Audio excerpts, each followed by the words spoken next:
there are thousands of people that are members of this football club. We've now got more members at this point in the season than at any other season in our existence. That's a tremendous positive for us. You know, before the end of this year, we'll have or close to having over 3,000 adult members. We've never had that number before. We've got more season ticket holders than clubs that are playing the professional game, and this is on the cusp of us getting our own ground. It's a tremendously exciting time for us. FC United of Manchester were formed in 2005 after a section of Manchester United fans became disillusioned with the club following Malcolm Glazer's controversial takeover. As fans at United, we've been campaigning for years for the club to listen more to supporters. You know, it was evident to us that not just Manchester United's executive, but also the executives at other clubs within the Premier League were just treating supporters like customers in the worst possible way, not even bothering with complaints or comments or wanting to understand what those customers, as they would call us, wanted. It was just imposing their will, forgetting the fact that clubs are nothing without the supporters. And the Glazers taking over was the final straw really for us. We are a co-op, we're a community benefit society, so our board have to demonstrate that they've discharged their responsibilities under the Constitution to show a community benefit before they can even put a winning team out on the pitch. The clue's in the title, and that is we're a football club, whereas most football clubs, certainly at the higher end, are run like football businesses, and there's no sense of club, there's no sense of everybody being in it together, of the fans, the players and the people who run the club being in it together. That's one of the things that we strive very hard to do, and the negative is that that's very difficult, and that's why it's not the standard model for running a football club. But nothing that's worth having comes easy. The club has also had success on the pitch. They are currently fighting for promotion in the Northern Premier League, an achievement which would see them just 2 divisions below the Professional Football League. The growth of FC United has seen them begin construction work on their own community-owned stadium here in Moston, close to Newton Heath, the site where the original Manchester United were formed. Work on the 5,000 capacity stadium is expected to be completed by August, finally giving FC United their own permanent home.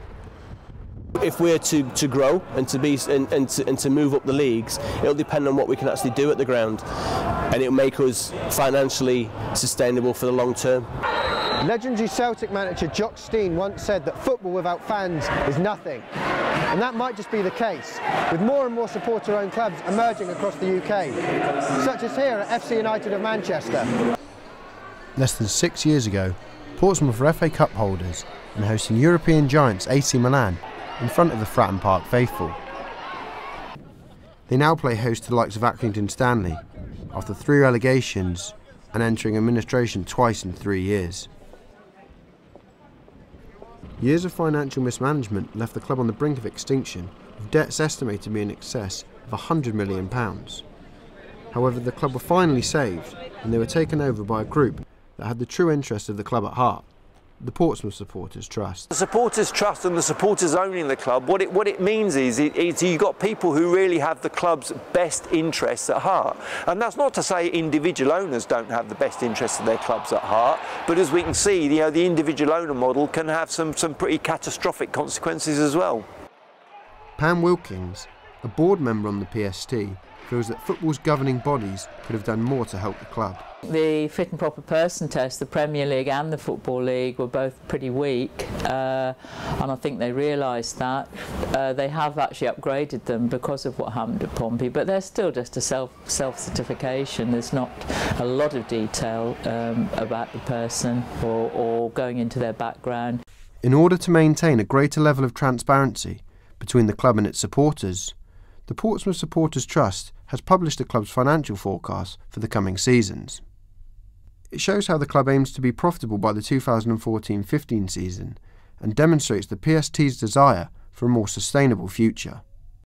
money's getting silly in football. There's only the big clubs that have got the money, and most of them are in debt as well. So yeah, fan-owned clubs, people care about the club. If it's owned by the fans, they care about it. They're not in for a reason of trying to make money or launder money or anything like that. They're in it because they're there to care about the club and keep it going. The idea is to remain sustainable, you know, not to get into big debts, just to try and get into the Premiership. Adorning the walls of AFC Wimbledon's boardroom are pictures of some of the club's most historic moments. In 2002, following years of financial turmoil, the old Wimbledon FC were moved nearly 60 miles north and were later rebranded as Milton Keynes Dons. This sparked the formation of a new club, AFC Wimbledon, who wanted to remain in the club's true home of southwest London and preserve the spirit of the old Wimbledon. Matthew Breach, chairman of the Don Supporters Trust, who own the club, spoke of the journey that AFC have made and also the problems faced by supporter ownership. I mean, it's very weird. I mean, no one ever would have wanted it to have happened, but in the end, what we've ended up with is so much more than we would have done if we just carried on. I mean, the old Wimbledon would have struggled to be any better off in the league than we are today, and the way we've got here is just so much more fun. And I think everyone really has a sense of pride in what we've achieved. We have one of the lowest budgets in the division, despite having, you know, healthy crowds, so in the top half of the table in terms of crowds. But there's a limit to how much the average fan can put in. They buy the merchandise, they come to the games, donate money. We do a lot, but the real issue is a lot of the people who want to contribute lots of money really want to have a control over what they do with it. And it's that whole ego trip of a lot of, you know, the moneyed owners. They really want to be seen to be the driving force, and that's just against our ethos and the constitutions. We can't allow that. More supporters ownership is obviously a good thing because it helps to temper any excesses at the higher levels of the club. I think a lot of people, if they own their own club through a supporters trust, would get more enjoyment out of football because it's more them rather than someone else who's achieving. But I think for it to be really widespread, we need a little bit more support from the FA and the government to try and help level the playing field to a degree. Supporters Direct are an organisation that helps supporters trust gain an influence in the running of their clubs. Their development manager Kevin Rye feels that due to the success of such clubs, a reform on ownership is a necessity. On pitch, it's always great when our clubs succeed, but this is why we lobby on change and reform, and why we got so much support from across the political spectrum, is because everyone now recognises that there's not a case to be made for reform. The reform case has been made. The issue is now about how. Although improvements are being made in the UK, many believe that we can learn from the German model of ownership. It's the best example of supporter ownership in the world, yeah, of course. Or what the system has is it has restriction over private involvement in the ownership of a club, capped below 40, so below 50%, or 49.9%, the so-called 50% plus one rule. Then it has very strict regulation on debt and what you can do with your money, and it has strict regulation on who can be involved.